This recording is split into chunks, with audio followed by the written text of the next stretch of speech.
নমস্কার। বেস্ট টাইমে আজকে আইএসএলে কলকাতার দুই ডার্বি আর বলবো না, মহাডান এমনই একটা টিম আইএসএলে এখন সবার নিচে আছে আর নিচে থাকার মতোই টিম। এই টিম নিয়ে আইএসএল লড়ার মতো ক্ষমতা কখনোই কোনো টিমের হওয়া সম্ভব নয়, হয়নি আর আগামী দিনেও হবে না। মহাডানকে নিয়ে আলোচনা করার কোনো যুক্তিযুক্ত কোনো ব্যাপার নেই। যেসব ইয়ং প্লেয়াররা লড়াইটা পর্যন্ত দিতে পারে না, সেই টিমকে নিয়ে কি আলোচনা হবে?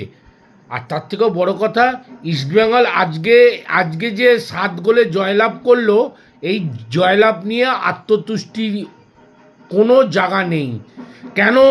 এইটা এমন একটা টিমের সঙ্গে খেলা, মনে হচ্ছে গট আপ ম্যাচের মতো খেলা হলো। আর তার মধ্যে 7টার মধ্যে 3টে খালি পেনাল্টি থেকে গোল হয়েছে।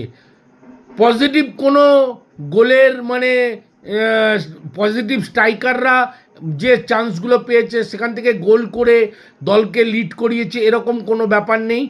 আর ম্যাক্সিমাম খেলা কোনো ভালো মন্দের কোনো ব্যাপার নেই, ধারে বাড়ে। এটা ফুটবল খেলার সঙ্গে এটা একদমই বেমানান একটা টিমের সঙ্গে খেলা।